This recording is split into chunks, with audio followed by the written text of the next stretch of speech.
Well, hello everybody. How are we all doing today? Welcome to the Air Museum. My name is Greg Kenny. Thank you for being here on a beautiful day. So, can I ask everybody to please rise for the Pledge of Allegiance, and we'll get started with our program today? I pledge allegiance to the flag of the United States of America.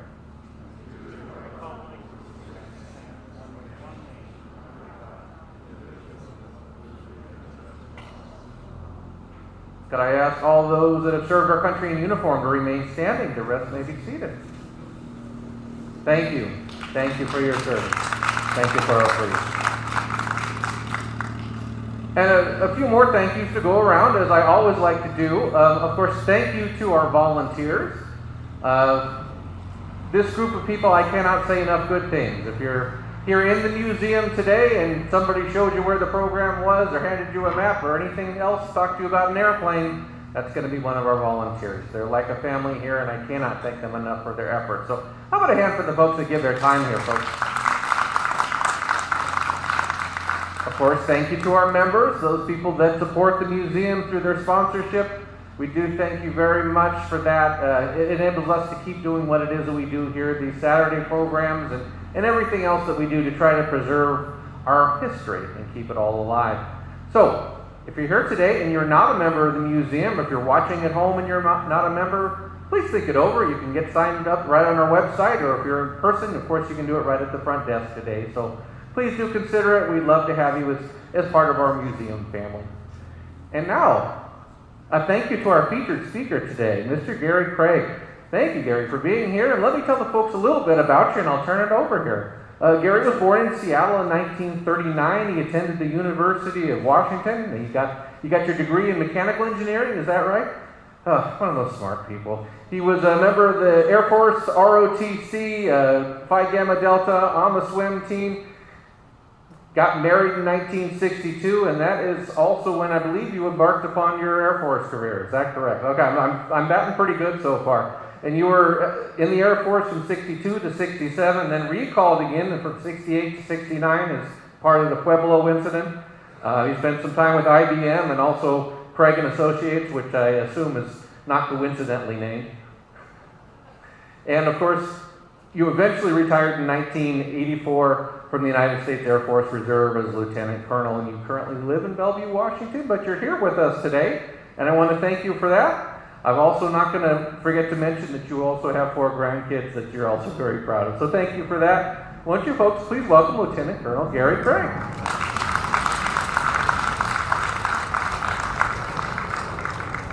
Okay. Well, I want to thank the museum for inviting me here today, and I'm honored to speak to all of you about my Vietnam experience. How many Vietnam vets do we have in here today? Show of hands. How about a big hand for Vietnam vets? You know, when we came back from Vietnam, we didn't get too much applause, did we? And I'm real pleased that the way that the country today is enjoying and giving us accolades for serving in Vietnam, because we sure as heck didn't get any when we came back. So thank you so much for all that you do for us vets. A little background, my father, let's see if I can work this thing here. My father, Earl Craig, was born in 1910 in Seattle, and he had an 8th grade education, which wasn't uncommon back in those days. And at age 17, he joined the U.S. Navy, and he was on the last coal-burning cruiser in the United States Navy, the USS Pittsburgh. And how many of you have ever seen the movie Sand Pebbles? Yeah, it was a famous movie with Steve McQueen, and my father was in the Black Gang, which meant he shoveled coal, and same as Steve McQueen. And coincidentally, he went up the Yangtze River in 1928, which was the same year that the Sand Pebbles went up the Yangtze River. And my father told me a lot of stories about that. Unfortunately, he passed away before that movie came out, so he never did see it. So then he came home, got out of the Navy, got married to my mother, and then I was born, and then World War II happened, and at age 32, he re-enlisted in the Navy, and he went back on this ship, which is a destroyer escort up out of Nova Scotia, and they were hunting the submarines that were wreaking havoc with all of our transportation across the Atlantic at that time. So I was born in September of 1939. Does anybody know what else happened in September of 1939? Well, that was the beginning of World War II, when the Germans went into Poland, and that started the World War II. So then I went to the University of Washington, and it took me 5 years to graduate because I had a tremendous thirst for knowledge. And anyway, I graduated in engineering. I was in ROTC, and I was on the swimming team. And so right after we got married, we moved down to Texas to go through training. And then my first assignment was to Yokota, Japan. And this was the way I looked back then. And nowadays I get up and I look in the mirror and I say to myself, what the hell happened? Maybe some of us can relate to that. So the aircraft we were flying at Yokota, Japan was this KB-50J. Most guys don't know what that is, but I just talked to one of the docents here who flew F-105s, and he said he used to refuel off of this thing. But what they did is they put the fuel tanks in the bomb bays, and then they added 2 jets. You can see it right there. And so we had 6 engines, and then we had 3 hoses out the back. Let's see here. So you could refuel 3 fighters at once, and a lot of the fighters really liked that because instead of just plugging in one at a time, they could refuel a whole flight. Well, of course, we were going as fast as we could possibly go, and they were going as slow as they could possibly go. And when they first plugged in, when they were empty, they were okay. But as they started to get heavier, where they filled up with gas, they started wallowing, and they would frequently call for a toboggan, which meant they wanted us to go into a steep dive. And so our airplane was just shaking like crazy, and they're just barely hanging on. And so it wasn't a real good situation. And our squadron motto was, we pass gas.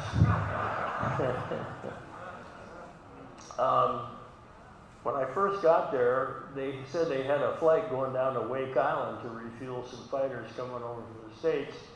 And they said, would you like to go to Wake Island? And I said, I really would like to go there. And so this is Wake. And you know, it's only a couple of miles, the length of it, and it has the lagoon in there.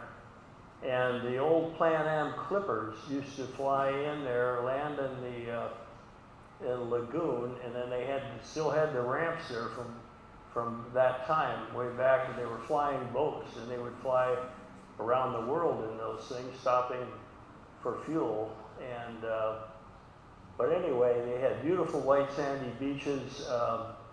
great diving, swimming, fishing.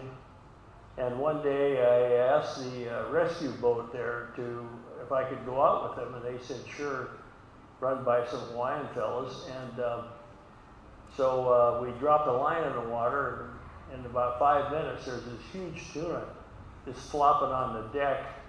And one of the guys reached over and took his knife, and he cut some of the meat out of the side of this thing while it's still flopping. And he hands it to me and said, this is the freshest sashimi you'll ever have. And I was reluctant I'd never had that before, and I was reluctant to take it, but I ate it, and it was great, and I've been eating sushi ever since. So anyway, they also had a infamous bar there called Drifter's Reef, which eventually blew down in a typhoon.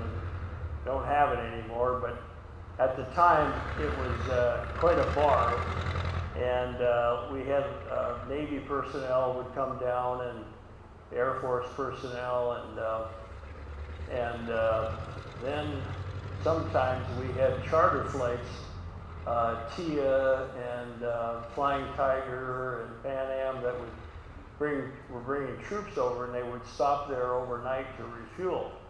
And so some of the flight attendants were on those flights, and we befriended some of them. And we actually took them up and flew some missions as the fighters coming over from the States would take off out of Honolulu, and they get topped off after they got to the top of the KB-50. And then they flew 2,000 miles by themselves in a single-engine jet to Wake Island, and of course they needed the fuel badly. And so, because otherwise if they didn't get the fuel, they're going in a drink. So they'd start calling real early, you know, tanker, where are you? And sometimes just for the fun of it, we wouldn't answer right away. And they would say, pretty soon the octave of their voices were going up, and finally we'd say, yeah, Raj, we got you at 20 miles. And they said, oh, geez, why did you do that? And he said, oh, just having a little fun with you. And they didn't particularly care for that. But anyway, on the side of the KB-50 was a bubble where the refueling operator sat and would direct the fighters in on the probe. And so we took up some of these flight attendants and in bikinis, and we flew in bathing suits, and we had them sit in that bubble. And as the fighters were trying to plug in, they were looking at the bubble, and then so anyway, we had a lot of fun with all that until our commander found out what was going on, and he said no more of that. So from then on, we had to dress in, you know, complete flight suits and all that sort of thing. Well, they always told us you can dive within the lagoon, but don't go out beyond the reef. Well, so one day I talked this other guy into going out with me. I said, and we went and dove out beyond the reef, and geez, a beautiful coral and lots of good fish, and it was just fantastic. And then all of a sudden, I see this shark coming at us, and so I elbowed him, and he takes off swimming as fast as he could back to the reef.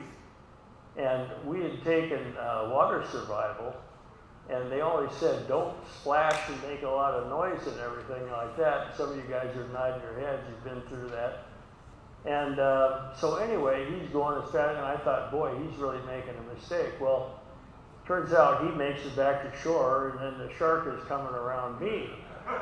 And so I'm kind of slowly kicking in as he would go out. It was just like in the movies, you know, he came around, and every time he got closer and closer, and finally I could reach out and touch him. And so when he went on his outbound leg, I decided to take off as fast as I could go, and a wave picked me up, and it dropped me on the coral reef, which cut my chest up, and so I was bleeding, And here I'm walking in my fins backwards, on this reef in about 3 feet of water with the blood dripping down. And I was a little nervous about whether he'd make it up there, but he never did.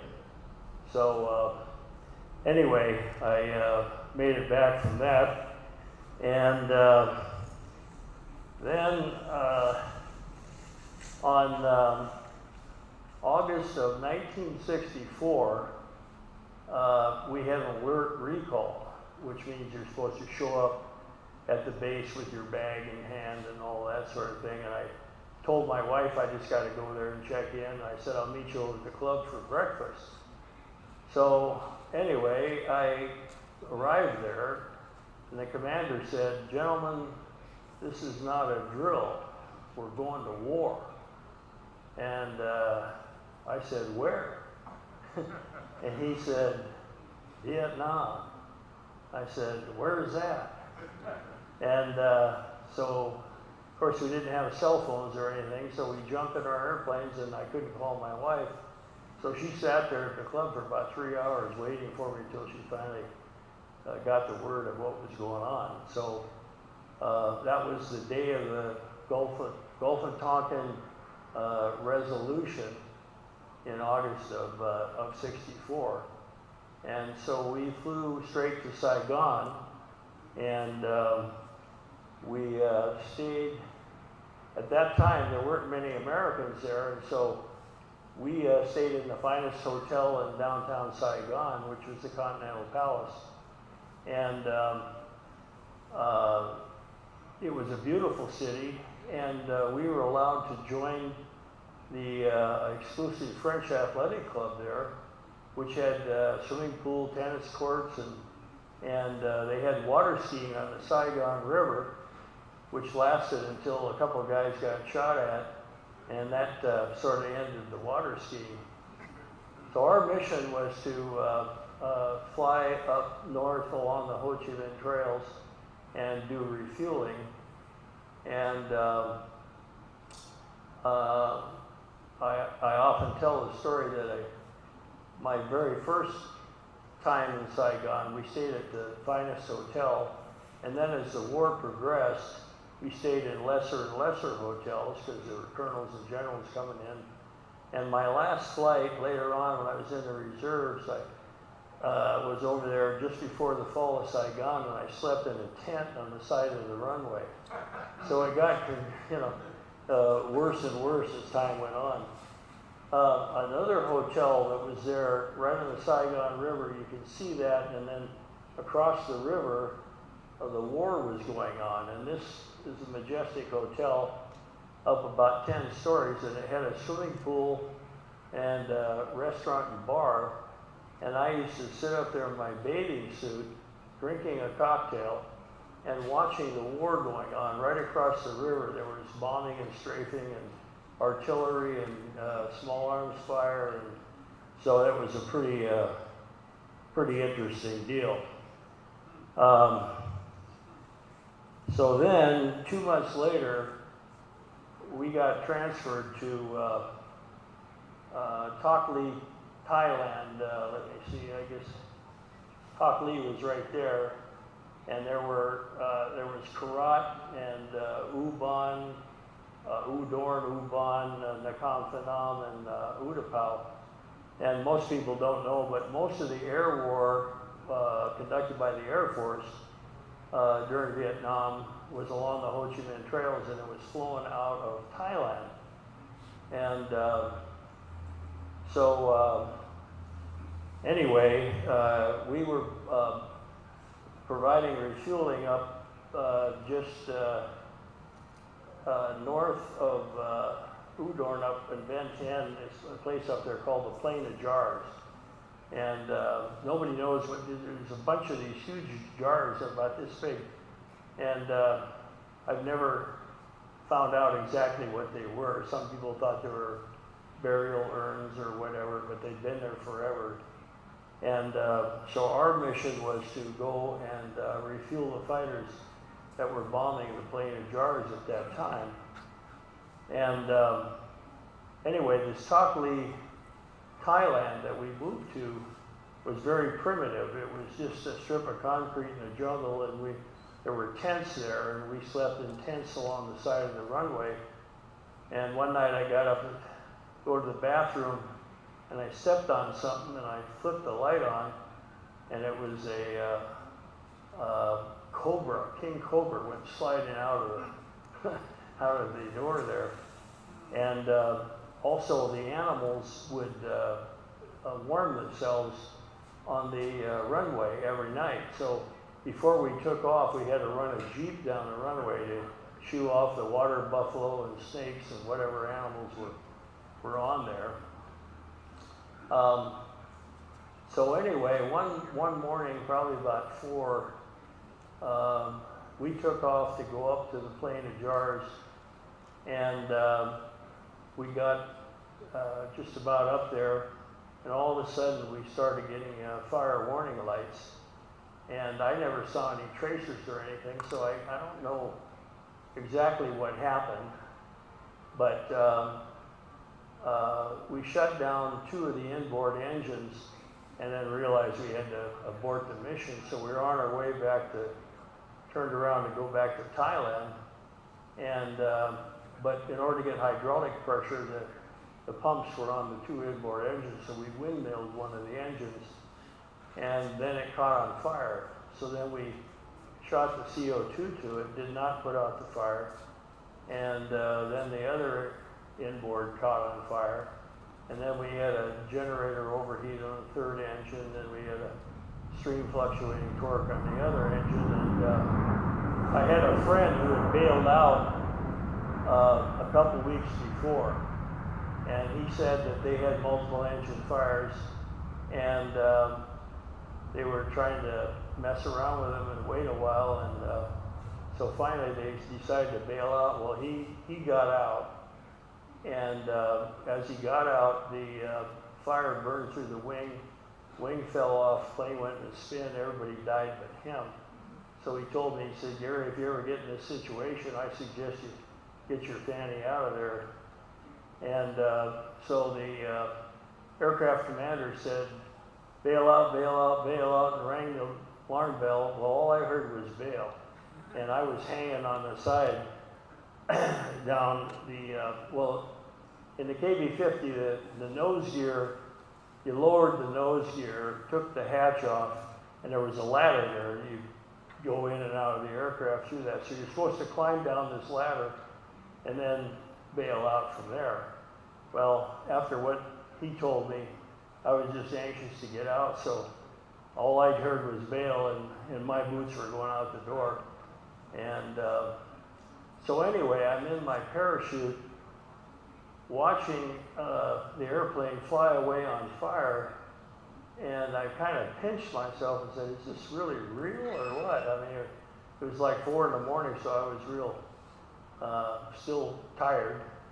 And anyway, I landed in a nice plowed field, and I took off walking, and I came into a clearing, and all of a sudden these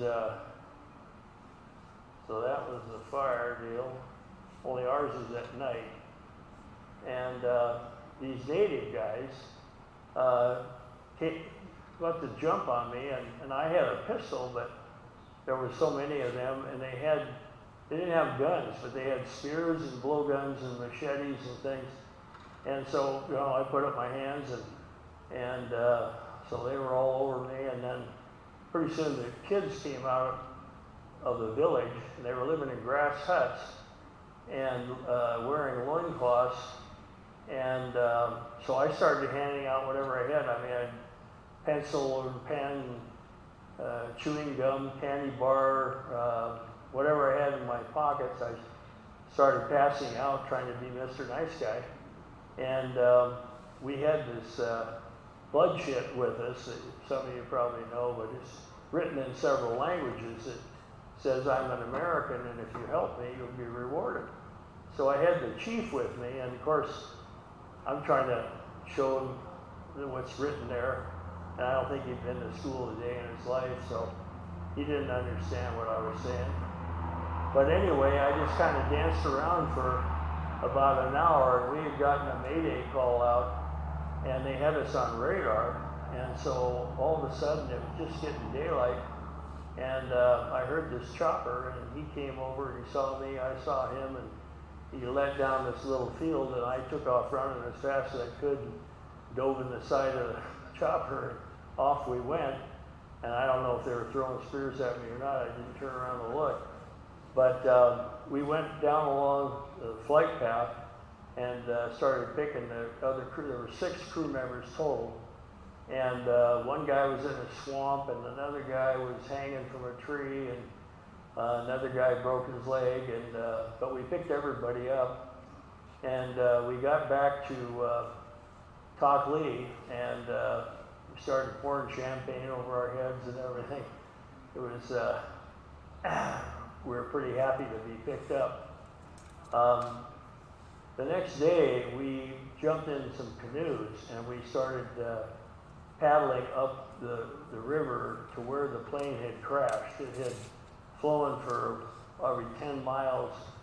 It was on a slow descent on autopilot, and it came down this river, and the trees knocked the engines off, and then the plane went straight in. There was a bend in the river, and the plane hit right in that bend in the river, and it was a village of 17 people there, and we had 180,000 pounds of fuel on board, and so it was just like napalm hitting, and it just blew up these grass-built huts, and most of the airplane was molten metal pieces about the size of a quart, and anyway, it wiped out the whole village. So it was a terrible, terrible thing.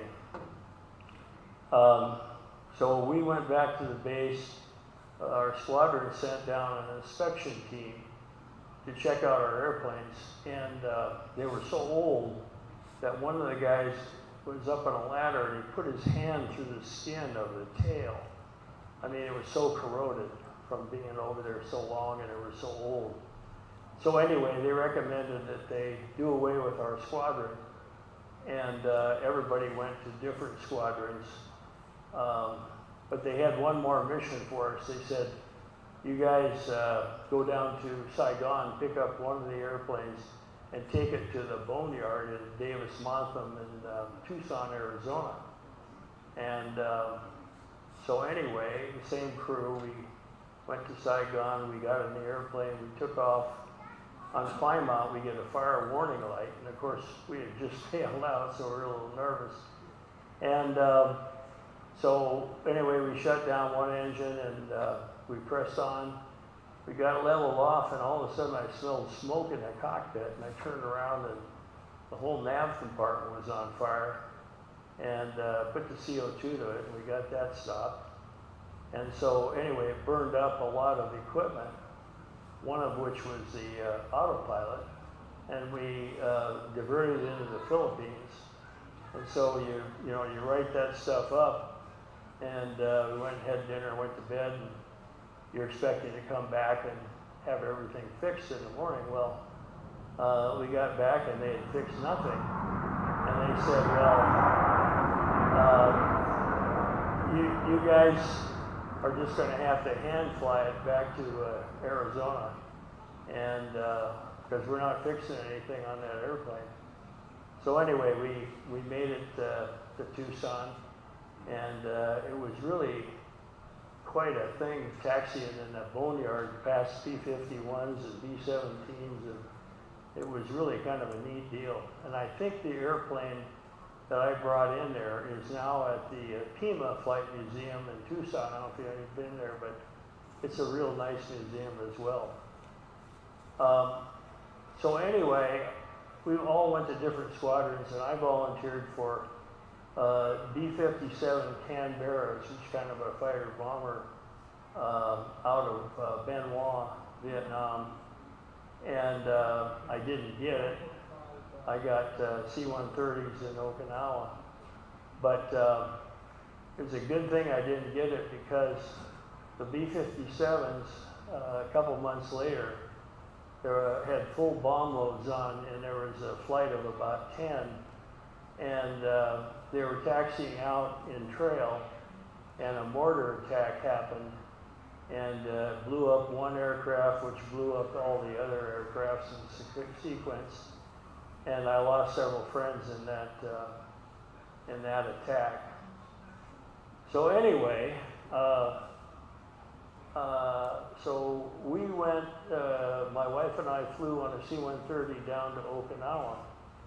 And we arrived down there and went up to our quarters on base. And about an hour later, I get a phone call and it says there's a typhoon coming and we've got to move the aircraft out. So I left my poor wife there and in Okinawa, and there was 2 feet of water running through our living room, and she was there by herself, so not a nice introduction. So anyway, the C-130 Hercules is a hell of an airplane, and you can read what it says there, but it was a great airplane. And our mission primarily at that time was to fly troops and materials into Vietnam and through Vietnam. And we did have a mission where we flew paradrops. We flew the first major paradrop in South Vietnam, and there was a flight of about a dozen of us that were flying in trail formation. And of course, what we used to practice was we'd fly at about 300 feet off the deck to avoid radar, and then we'd bounce up to 1,000 feet or something, drop the troops, and then back to 300. Well, the lead aircraft missed the drop zone the first time, and so we had to go around, and then we came back and we got the hell shot out of us because all they had to do, 300 feet, they were small arms that sit underneath it, and the airplanes are going one after another. And when we landed, we got thinking, you know, the Viet Cong don't have radar, so what the hell are we doing flying at 300 feet to avoid the radar?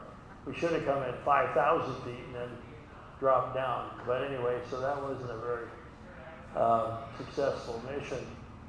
We had a flight engineer who really was kind of a comedian, and when we were doing these troop drops, all the paratroopers are lined up along the side of the aircraft, you know, looking into the middle, and they all got battle gear on, and of course you're flying at low level and they're bouncing around and just about ready to throw up. So what he did is he would take a clear plastic bag, and then take a mouthful of vegetable soup. And so he would go down and he'd be walking through the middle, and of course these guys are sitting there bouncing and looking at him, and all of a sudden he'd go, and he spits this vegetable soup into this plastic bag. And of course by then everybody's about ready to throw up. And then he picked the bag up and drank it back down. And then just about everybody threw up, and he'd run back in the cockpit and close the door. So he was quite a comedian. So then they had a secret flight that you could volunteer for. Of course, usually in the military, they always say, don't ever volunteer for anything. But anyway, they wouldn't tell you what it was. They said it's just a secret deal, but it sounded cool. So anyway, I signed up for it. And we had 2 missions. One mission was we flew on loan to the CIA in Air America. And so they removed all the markings on our airplane, so we had no identification.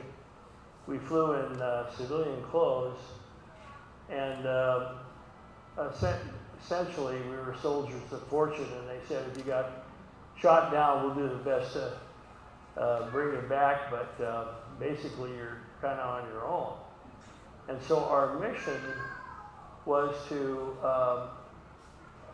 fly the Special Operations Group guys. Oh, there's my lovely wife in Okinawa just before the water hit. Oh, I got one more story before that. One day we go over to the QB Point in the Philippines, and I ordered. I called Motor Pool and said, "This is Captain Craig. I'd like a ride to the Officers Club." And so this car pulls up. The guy gets out and he runs around, opens the back door, and he looks up at me. I'm in my flight suit, and he says, "Are you Captain Craig?" And I said, "Yes." He says, "Oh, we thought you were a Navy captain." And he slammed the door and ran around and jumped in and drove away. And I'm going, but. So much for inter-service. But anyway, so we were flying for the CIA. And, well, here, let me go back for a minute. And we were flying the Special Operations Group guys. There's usually about 6 or 8 of them that we would parachute out, oftentimes at night, on the halo drops, high altitude, low opening. And these guys are all painted black and everything. And we drop them out, and then their job was for reconnaissance to go and get within a couple hundred yards of maybe 2,000 North Vietnamese regulars and observe what was going on. They weren't supposed to engage. They were just supposed to observe for like a week. So you can imagine laying in the jungle for a week, doing all the things you need to do. And then they would infiltrate out of there, and then we would pick them up in some location, sometimes in Laos or Cambodia. And the C-130 was made to land in unimproved strips. So a lot of times there would be no airstrip. We would just land in the jungle at certain coordinates. And then they said, "Wait for these guys." And we'd say, "Well, what guys?" And they said, "Well, you don't need to know. Just wait there till these guys come out of the jungle." And so here you are, naked, in the middle of the jungle, waiting for some guys to come. Anyway, I had asked them, "What are you guys doing?" And of course, they never told me what it was until I didn't find out till years later when I read this book, Special Operations Group. It was written by this guy, John Plaster, who was the most decorated guy in Vietnam. So it's a very interesting book if you're into that sort of thing. So anyway, one day this is Korea, and we were flying, here's Seoul, and here's the DMZ up here. And we were flying into there. We had a bunch of bodies of South Korean Marines. So we had a bunch of body bags that we were hauling into there. And none of us had ever been there. And it was at night, and we were real tired and everything. So as we were flying up from the south, the controller said, "Turn to a heading of 350. And so we started heading 350. And we said, "Well, say again that heading," because we knew we were supposed to go to the west. And they said 350. And then there's a Seoul radio beacon there. When you fly over a radio beacon, the needle is facing forward, and then when you fly over it, it flips around. Well, that didn't happen either. So finally, I'm sitting there kind of half asleep looking at the radar, and I see the river. And I said, I think we should turn around. So we turned around and we landed. Commander came out and said, "What were you doing up in the DMZ?"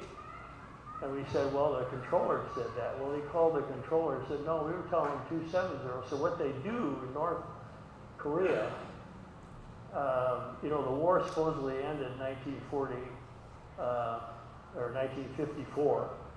And, but it really has not ended because there's all kinds of skirmishes and guys penetrating the DMZ and all that to check out the radar. Anyway, they have what they call voice intrusion. So they have a radio beacon in North Korea that has 10 times the power on the same frequency. So they just overrode whatever the controller was trying to tell you. And the same thing was true with the radio beacon. They had like 10 times the power on this beacon, so it never flipped. And you know, here we were kind of new guys because we'd never been up there before. And if you go across that line, you're dead. And they love to draw guys in there, and they have done it before. And so anyway, we got out of that. So then the second mission we had in the secret flight was flying a forward air controller out of Thailand. And as you can see, the Ho Chi Minh Trail is coming down. And our mission was to go up over the targets. We get briefed every night. It was a night operation. Our airplanes were painted black. And so what we would do is we'd get briefed on where the trucks or guns were. And we would fly up there pretty much all night long and wait for the fighters to come through and call us, and they would tell us what kind of bombs they had and all of that. So then we'd fly over the targets at about 2,000 feet, and we'd drop flares on parachutes and light it up like daylight. And then we'd say, okay, now you see the road. This is before laser guided bombs and all that. And we said, you see the road, you see the river, yeah, we'll put your ordnance in there, and they'd come screaming down, blowing stuff up. And I'd say, no, you dummy. I said, on the other side of the river. And they go, oh, yeah, sorry, dude. And so anyway, we would be up there all night directing fighters down on the various targets up there. And we took a lot of anti-aircraft fire. This is a 37 millimeter, 57 millimeter, and there's Hanoi Jane up there helping us out. And so anyway, we took a lot of fire. We were hit a lot, and but sometimes we were looking for the targets, and we would take off early before nightfall. And because they would move the guns around, a lot of times they were on trucks. And in order to find the guns, we'd fly about 50 feet off the river and wait until we got shot at, and then we'd know where the guns were. So that wasn't a very good method. Winston Churchill once said, there's nothing in life more exhilarating than being shot at without result. So we kind of learned that one. One night I was in the bar, and which I did once in a while, and in walked my ROTC professor from the University of Washington, a guy named John Robertson, and he just completed his first mission in an F-4 that night. And so we talked for quite a while, and I said, well, okay, I'll see you tomorrow night here at the bar. Well, the next night his wingman came in and said, John got shot down tonight. He was going into a cloud, and a MiG was right behind him and launched a missile, and that's all we know about. So that was kind of a sad thing. There was a famous, so there's old Winston, there was a famous fighter squadron commander there named Colonel Robin Olds. think his daughter spoke here a couple of years ago, and he was really a hell of a guy.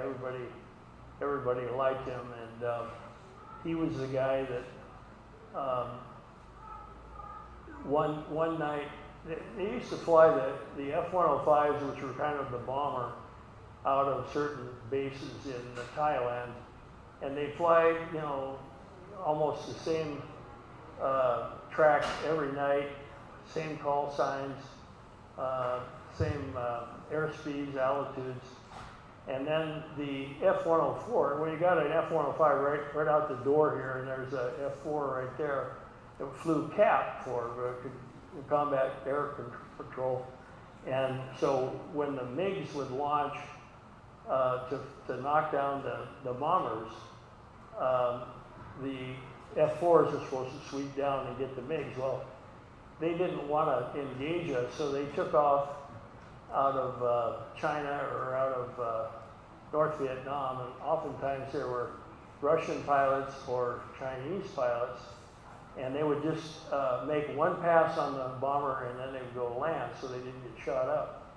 So what Olds decided to do one night is to swap, go over to the bases where the bombers were taken off of and just fly the F-4, so that when the MiGs jumped them, they weren't the bombers, they were the F-4s, and they shot down, I don't know, 10 or 12 that night. It was a real big deal. But anyway, one night I'd been flying all night, I was tired and hungry, and I came down to get a beer and go in and get my breakfast. And as I walked into the bar, there was a sign on the door. It said, "Bar closed for Robin Olds' fighter pilot party." And but anyway, I just wanted to get a beer and go in and have my breakfast. So I walked in, and all these guys had been drinking all night, and they were playing poker, and they were all drunk. And so one of the guys came up to me, and he says, "What are you doing here?" I said, "Well, I've been flying all night and trying to get a beer, go and have breakfast." And the guy says, "Well, can't you read the sign?" And I said, "Yeah, I read the sign. I just want to." So anyway, one of the fun things they like to do if you pissed them off was to, in your crotch area, there was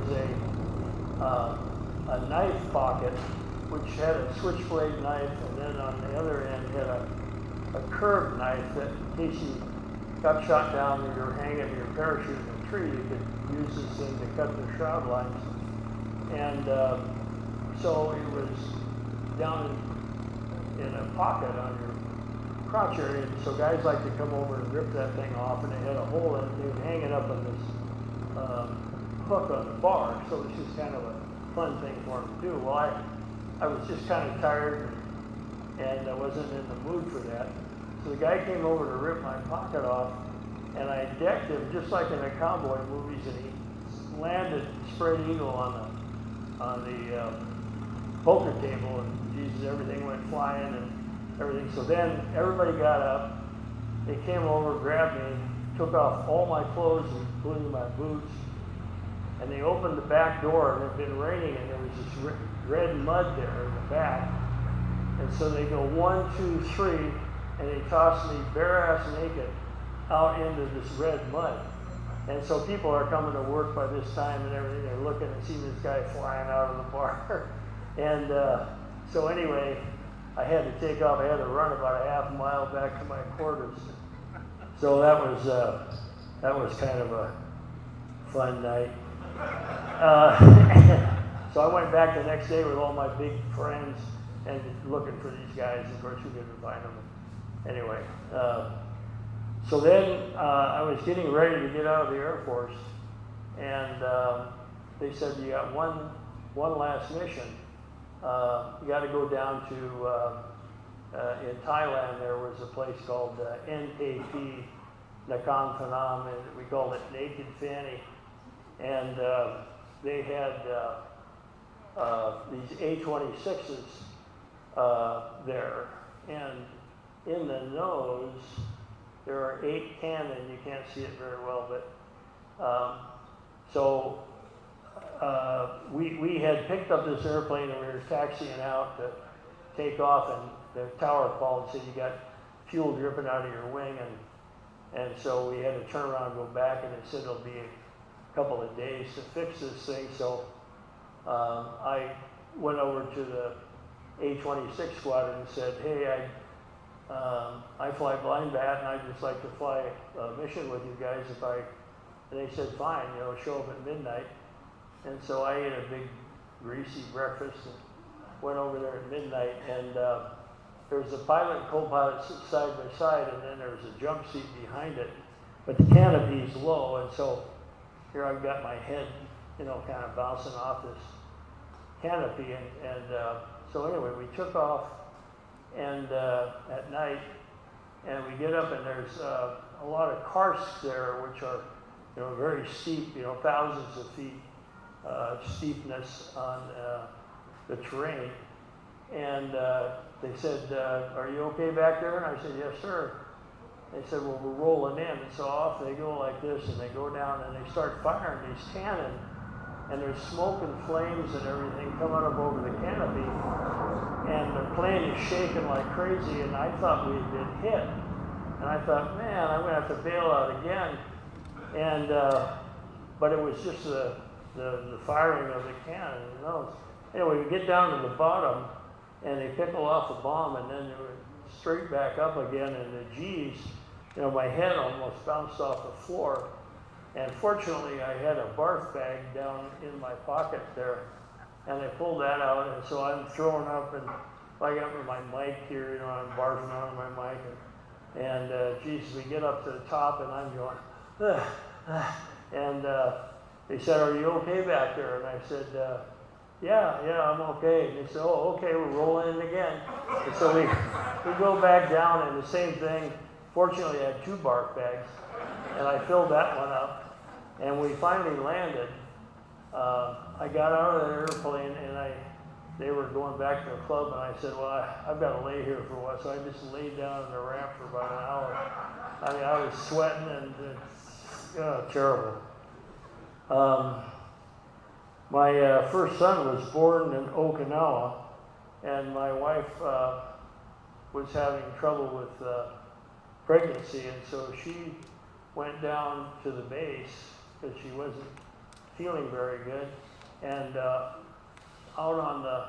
to the hospital, and there were guys laying on stretchers with blood all over them and everything, and so she said, well, I'm not going to go in and tell them my little story. I mean, we got too much going on here. And we found out later it was just a triage test deal that they were doing. So she didn't know that. But anyway, we left Okinawa and flew to Travis Air Force Base in California. And I had applied to the MBA program at the University of Washington, Stanford, and Berkeley. And so since it was close to Berkeley, I drove over there. And I had been gone for 4 years overseas, from about 63 to 67. And, hippies were invented in about 1965. And I had a 4-year blank in my life where I don't know the names of songs or anything that went on in the U.S. because I got no information at that time, so I didn't know about hippies. So I got out of my car, and there were all these long-haired guys and women laying there in the grass smoking something that I didn't know what it was, and big anti-Vietnam signs and everything. I just stood there for a couple of minutes. It was just a total culture shock. And I said, I don't know what this is, but I don't want any part of it. So I said, I'm going to go back to good old Seattle. So anyway, we drove up to Seattle to go out to the University of Washington. Same thing. All these hippies and stuff laying out there. And so anyway, I went back to school, and the reserves called. They said they were looking for some guys. And I thought, well, that'd be a nice way to make a couple bucks on the weekend. So I signed up for the Air Force Reserve C-141s out of McCord. And so I joined the unit, and I went to one meeting, and a month later was the Pueblo incident in North Korea, where the North Koreans, remember, they commandeered an American ship, and the commander was supposed to scuttle the ship, but he didn't have time apparently, and so they put the crew of about 100 guys in prison for a year, and they commandeered the ship, which sits to this day in Pyongyang Harbor in North Korea. And so anyway, I got recalled for 2 more years, essentially flying back to Vietnam. And actually, before it was all over, I wound up with about 9 years of combat pay in Vietnam. But anyway, we also would fly up in Alaska, out on the Aleutian chain, and we would fly way out here to Shimia Island. And one night we were flying in there, and the weather, of course, out there is terrible. And we asked what the weather was from the controller, and they told us, he said, well, we're going to have to hold for a while. And so we called a little bit later, same thing, we're going to have to hold. And of course, these guys only got a flight in there about every 2 weeks, and they wanted their mail and their food and their booze, and so they really wanted us to land. And so finally they called and said, well, what seems to be the problem? We said, well, it's our crosswind component is not within our limits. And they said, oh, well, what is your crosswind component? And we stupidly told them. And so anyway, about a couple minutes later, they called and said, well, the winds have shifted and it's this. And we said, oh, okay. So we came in, and when we broke out, we were about 90 degrees to the runway. And anyway, we finally landed. We go in the ops and said, what the hell is the deal on the winds? And they said, well, there must have been some wind shear out there or something. And anyway, but anyway, we made it in. And then on the way out, there was a body bag on board. And I said, what happened to that guy? They said, well, he was over at the bar last night and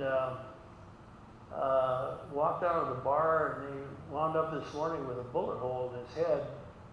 But nobody seems to know what happened. He said, but he was a real jerk. and stuff like that goes on up in Alaska. So anyway, let's see here.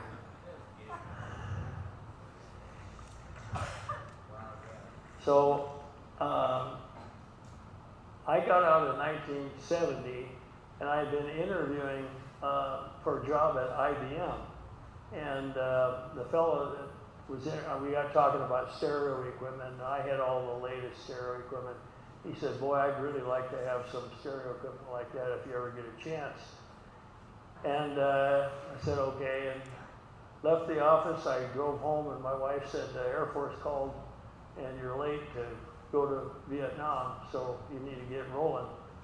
So I used to drive up the freeway and change from my business suit to my flight suit as I'm driving up the freeway at 70 miles an hour.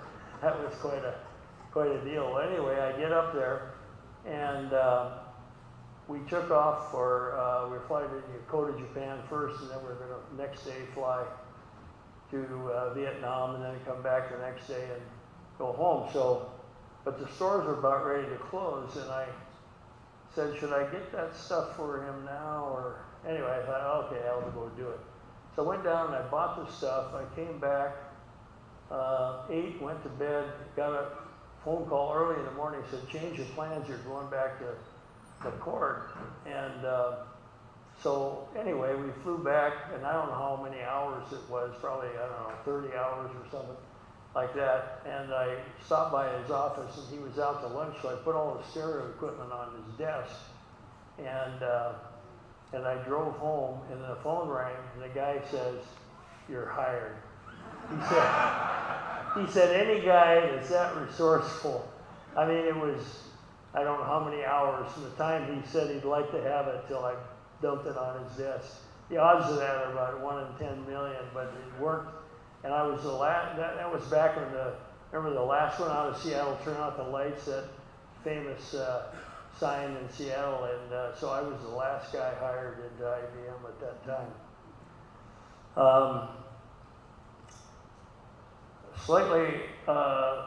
About a couple of months ago, my son called me and he said, "I'm going to Thailand, would you like to come along?" And I said, "Yeah, I really would." I said, "But I'd like to go up into northern Thailand to where I bailed out and see if I can find anybody that's still alive up there."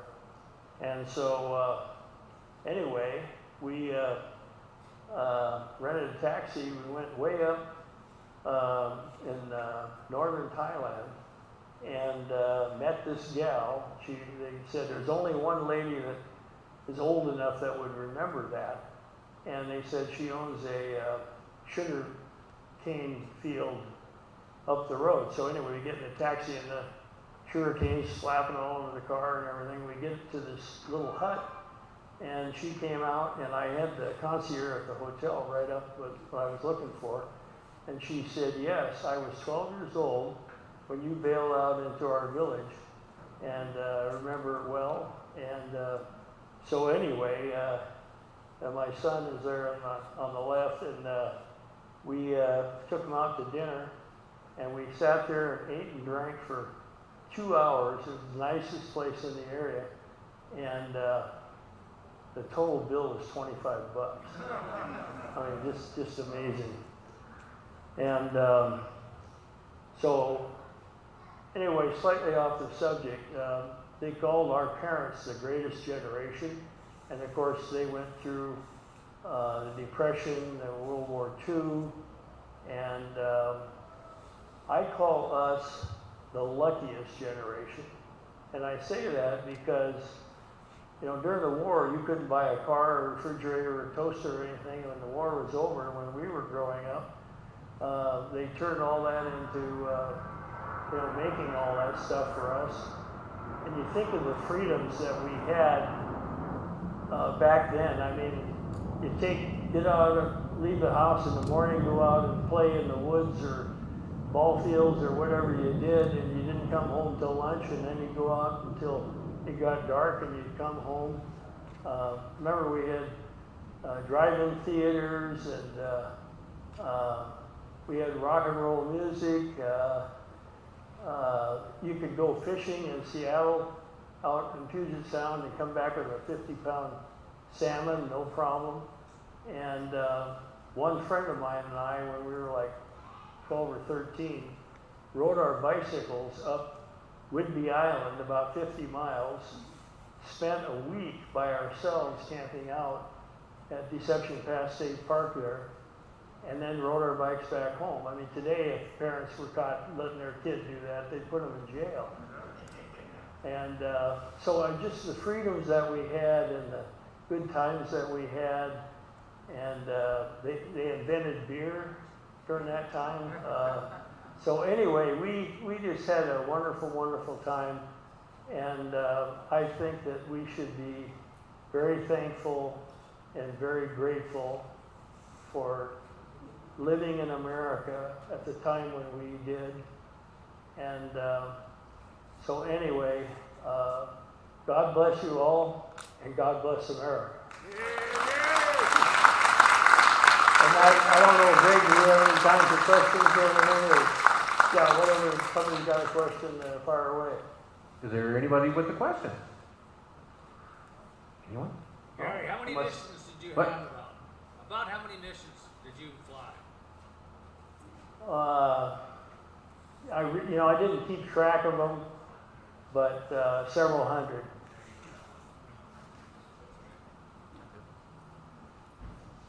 Anyway, All right, thank you so much for coming. Thank you, ladies and gentlemen. Thank you, Gary. Yeah. Please enjoy the museum. Of course, the cafe is open, the gift shop is open. Enjoy your time with us. Thank you, folks. Have a safe day.